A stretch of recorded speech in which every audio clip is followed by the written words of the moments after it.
Hey Rob, how's it going? Hope you're doing well.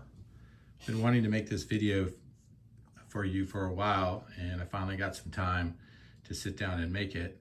You probably remember back in January my Facebook post about going to Atlanta Brick Company, taking the tour there, and really enjoying that store and all it had to offer. Well, when we were there, I bought a Lego set, a vintage Space Cruiser from 1978. Set 487.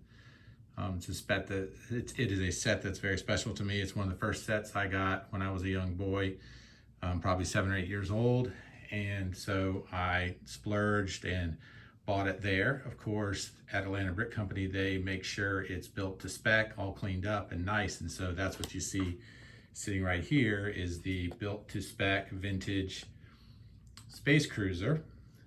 And you know, I know they did a good job, but I still kind of looked it over, found the instructions online. You can see them in the background. It's pretty fascinating. The instructions are only like, 9 pages, way less complicated than they are today. But you can see I matched it up, and that's the set. So here's what I thought is interesting and why I wanted to make this video is I have my Space Cruiser from when I was a kid right here. And so Scott and I spent some time looking at them to compare to see what did I modify when I was a kid as I played with it over these many years. Of course, I don't remember specifically modifying anything, but I thought it would be fascinating to kind of compare the Space Cruiser that I owned, played with, and the original setup. So what you see here is the original. Obviously the antenna never survived. It's somewhere probably with the loose things. And then just right off the bat, you can see one of the differences is in the back fins where they're blue and a more normal size. I modified my set to a wider fin with gray pieces. I have a memory that these pieces tended to fall off, so I probably replaced it with ones that would stay on there more. Another thing that's different is you can see that the original set had these open studs, and I basically put pieces in to cover it and added another little light on each side. That's just one of the things that I changed. Another thing you'll notice off the top is that, let me zoom out, I got zoomed in. Comes with the guns in the front. Let's look at the bottom. So it comes with the guns in the front, and it's got these landing gear and these extra pieces on the bottom.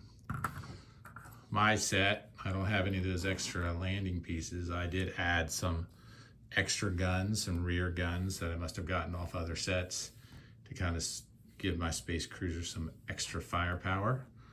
You can see where I took that piece and used those pieces there instead of this piece. So you can see the cosmetic differences up front on the top. Now let's go to the back here and look. You can see the original set has this little piece that's used as a clip, and then you open up the cargo bay in here.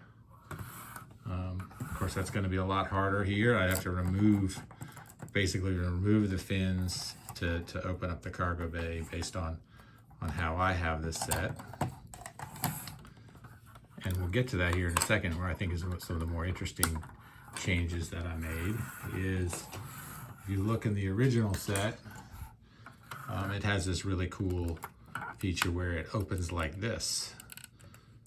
It gives you the thing, and then when you look inside, there's the steering wheel. I don't know if you can see that. Let me see if I can aim the camera in there. Steering wheel and 2 consoles. So that's sort of the setup as built. And then in my set, you can tell right away I modified that because I got 2 little clips here. And this piece doesn't do that. It just kind of comes off because I removed the mechanism to raise and lower it. In fact, I removed the wall between the two so that you could access the main portion of the ship through the back instead of that wall there. So that's a pretty cool adjustment that I did to do that. Of course, you can also see that I put an extra, modified the little console to give it kind of a 2-seater look by spreading that out, giving the steering wheel and the console instead of just the console and steering wheel with some space behind it, which is what you see. Actually, there's two consoles in the original one, so I either lost it or used it somewhere else from that standpoint. So some pretty cool differences. I was sort of surprised as I started comparing them to see all the differences in them.